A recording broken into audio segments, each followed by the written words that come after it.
How's it going, everybody? I hope you're all doing well. Okay, well, so in today's episode, I thought I'd try to say something about the German philosopher Nietzsche and his view on culture. It strikes me as important for all sorts of reasons today. And I should emphasize that I state all of this very briefly and dogmatically. Okay, so first of all, for Nietzsche, culture is, in part, a kind of social organization that makes its goal the development of individual greatness. In other words, part of its aim is to produce exemplary people and leaders and artists and to enhance genius whenever possible. So in this way, I think you could say that there is a kind of elitism in Nietzsche's outlook here. But that said, I don't think culture's aim lies only in this. I don't think it lies only in the promotion and development of certain great individuals. No, I think that for Nietzsche, the call of culture is for all those who seek a kind of self-perfection and individual transformation.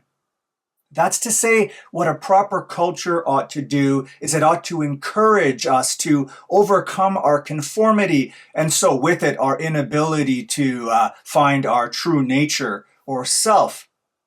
You see, for Nietzsche, the reason most of us fail to heed the voice of our own true self is because of our fear and our laziness. And the prevailing state or mass culture, he thinks, it worsens this.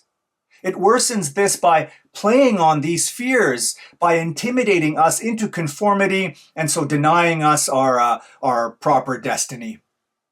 But to heed the call of a higher culture, to become a cultured person, is to break free from this.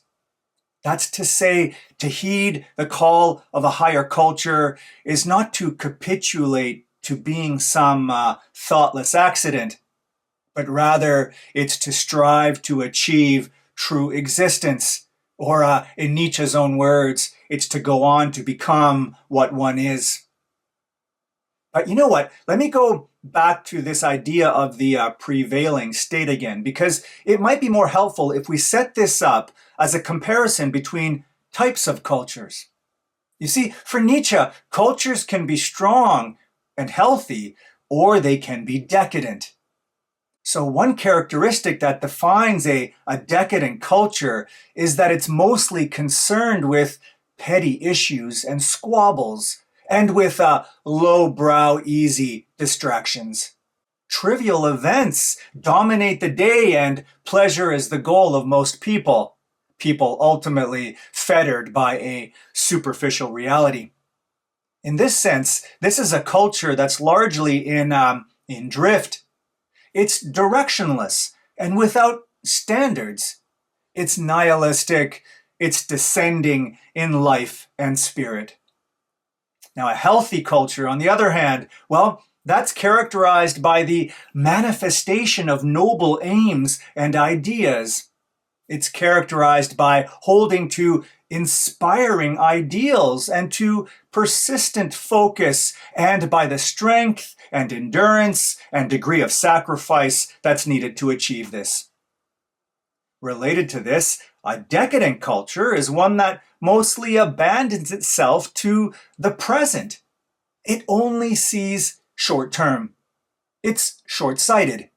It sees only an eternal present, where the past is empty and useless, and the future, well, it's just a mystery. And again, this is in stark contrast to a healthy culture, where the orientation is largely future-directed. In other words, a healthy culture thinks long-term, about what's best in the long run, and it's led by strong-willed visionaries.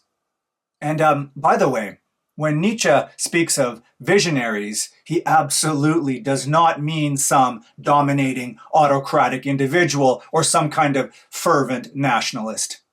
No, that would certainly just be another sign of decadence. But for Nietzsche, maybe the most important difference between decadent and healthy cultures is that a decadent culture is what he calls a barbaric one. And what he means by barbaric is this. He means that mass or decadent culture has no unity, that it's entirely fractured and fragmentary, that it's a formless amalgamation of piecemeal competing styles and ideas and voices. That it's a culture where disunity and unruliness and chaos and failure of integration rule. That it's a space without a shared world where there is no focal power to unite. That it's a place where we are incomprehensible to each other. And again, all of this is in complete opposition to a healthy culture. And that's because a healthy and higher culture stimulates and encourages the integration of different perspectives. A healthy culture strives for unity in multiplicity. A healthy culture weaves together the disparate elements into a whole, into a stable and a unified totality. A healthy culture organizes the chaos and recovers the natural ground on which unity can be built. Bye for now.